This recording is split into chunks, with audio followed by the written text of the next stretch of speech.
اور پھر جو ہوا جناب سیدہ کے ساتھ، وہ سقیفے میں جس کو زبردستی لایا گیا اس کی بیعت لینے کے لیے جناب سیدہ کے گھر پہ حملہ ہوا تھا.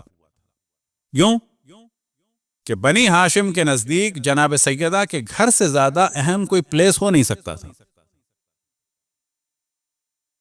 یعنی ان کے ذہن کے کسی گوشے میں ہوگا کہ ہم اپنے گھر میں کریں گے تو شاید غنڈہ حملہ کر دیں انہیں، لیکن جناب سیدہ کے گھر پہ تو نہیں حملہ کر سکتے.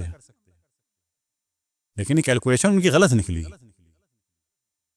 اور جناب سیدہ کے گھر پہ حملہ ہوا اور دھمکی دی گئی. اور اس موضوع کو ہم اسی وجہ سے بیان کر رہے ہیں کہ اگر ہم لوگ نہ بیان کرتے تو یہ سارے موضوعات چھپ جاتے. اب نوبت یہاں آ گئی ہے کہ جی شیعہ مارنے کا کہتے ہیں، جی حضرت نے مارا نہیں تھا، صرف دھمکی دی تھی. اور دھمکی بھی یہ نہیں دی تھی کہ میں دیکھ لوں گا، دھمکی یہ دی تھی کہ جتنے لوگ ہیں ان کے ساتھ گھر کو جلا دوں گا. تو اب ہم لوگوں کی ذمہ داری یہ ہے کہ ہم اپنے مجمع میں یا دوسروں کے سامنے ان کی شہادت کا ذکر کریں، ثابت کریں. یہ ایک مرحلہ ہے. لیکن سامنے والا جب مان چکا ہے کہ ان لوگوں نے آ کر نہ ایک نہ دو، پورے بلوائیوں نے آ کے بلوا کیا، دہشت گردی کی اور رسول کی بیٹی کو ڈرایا.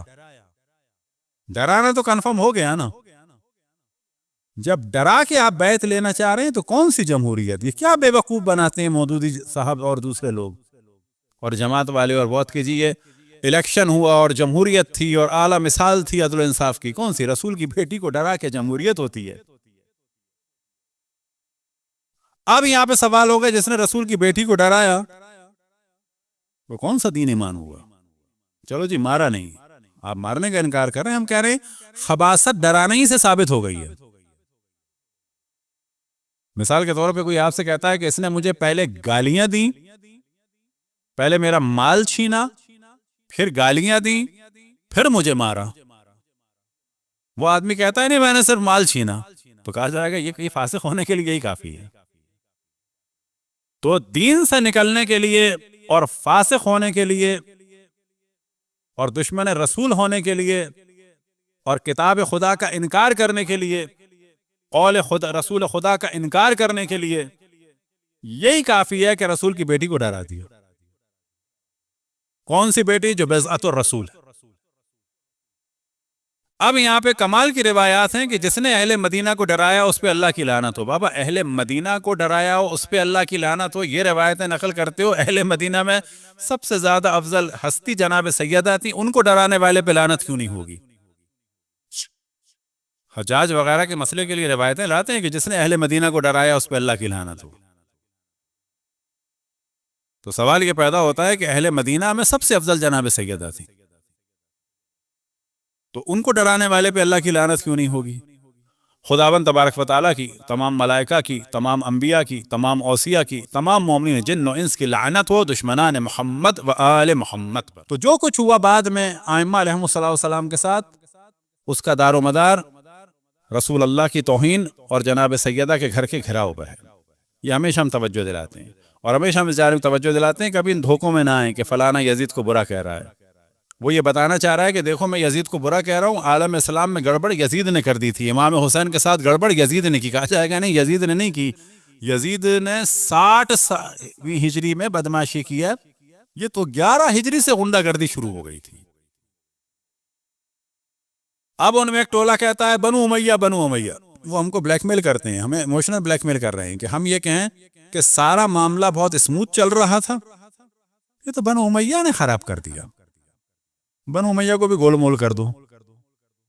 پوچھا جائے بنو امیہ میں تو تیسرے خلیفہ بھی تھے، تمہاری کیا مراد ہے؟ نا بنو امیہ، اچھا تو معاویہ بھی تھا. یعنی بنو امیہ کی کسی عورت نے کام خراب کر دیا، بنو امیہ کے کسی قصائی نے کام خراب کر دیا، بنو امیہ کے کسی چپراسی نے کام خراب کر دیا. کھل کے بتاؤ بنو امیہ سے کیا مراد ہے؟ اچھا بنو امیہ کے بادشاہ کون سے بادشاہ؟ بعد والے آل مروان یا یہ آل ابو سفیان؟ گول مول باتیں کیوں کرتے ہو؟ لیکن یہ جو بھی باتیں کرتے ہیں یاد رکھیں گے، چاہتے ہیں کہ یہ بتائیں کہ معاملہ بہت ہی اسموتھ چل رہا تھا، بڑا احترام چل رہا تھا رسول آل رسول کا، یہ تو مثلا بنو امیہ نے خراب کر دیا. زیادہ کورے دیں گے تو کہیں گے جی یزید نے کر دیا، اور زیادہ کورے دیں گے تو کہیں گے جی معاویہ نے کر دیا.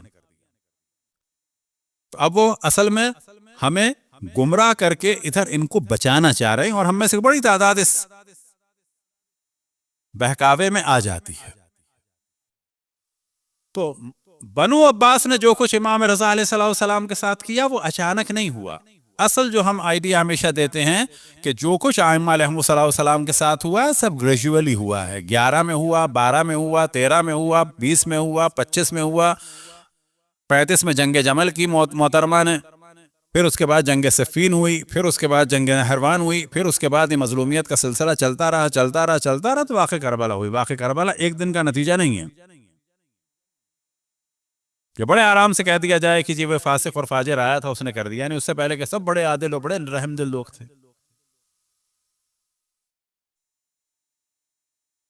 تو جب تک اس طریقے سے نہیں سوچیں گے کبھی بھی بات واضح نہیں ہوگی۔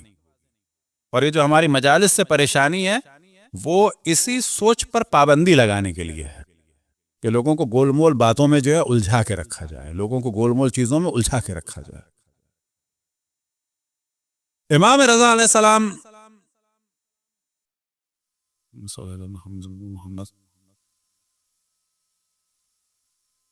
کہ ہم نے کلیئر کر دیا، تفصیل سے نہیں بتائیں گے کہ جو بنو عباس آئے یہ بھی نتیجہ اسی چیز کا ہے، کیونکہ جب حق پامال ہو گیا اہل بیت کا وہ سلسلہ شروع ہو ہی گیا، وہ چل رہا ہے۔ بس آج بھی اگر افغانستان میں کچھ ہوتا ہے تو چاہے تو آپ یہ کہہ دیں کہ 2023 سپٹمبر کے مہینے میں افغانستان میں ایسا ہوا، اور چاہے تو آپ یہ کہہ دیں کہ 11 ہجری کو مدینہ میں ثقیفہ میں اس افغانستان میں دھماکہ ہوا، تو وہ دھماکہ فزیکلی آپ کو آج ایسا لگ رہا ہے کہ افغانستان میں، وہ فرض کی بات ہے، یا پاکستان میں ہوا، تو اصل میں اس کا جو بم تیار ہوا تھا اور یہ جو پھٹا تھا یہ 11 ہجری کو ثقیفہ میں پھٹا تھا، یہ وہاں تیار ہوا تھا، معذرت ہے، ثقیفہ میں تیار ہوا تھا، جناب سیدہ کے گھر میں بم پھینکا گیا تھا، اس بم کا دھماکہ آج ہوا ہے، کبھی عراق میں، کبھی لبنان میں، کبھی پاکستان میں، کبھی افغانستان میں۔ لہذا ہمیں بھی چاہیے کہ اس بم بنانے والوں کو جو ہے یہاں بھی دیکھیں فزیکلی، اور یہ بھی دیکھیں کہ ان کی ارواح خبیثہ آئی کہاں سے تھی۔ صلوات پڑھیں بر محمد والے محمد۔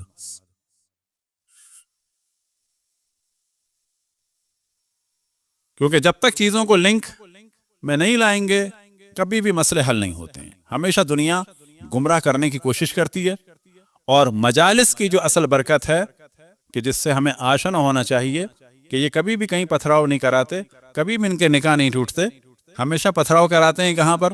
نکاح ان کے کیسے ٹوٹتے ہیں؟ نہ شراب سے، نہ کسی اور جنسی گناہ سے، نہ کسی رقص سے، نہ موسیقی سے، نہ فسق سے، نہ فجور سے، ہمیشہ نکاح ٹوٹتے ہیں رسول و آل رسول سے ریلیٹڈ چیزوں سے۔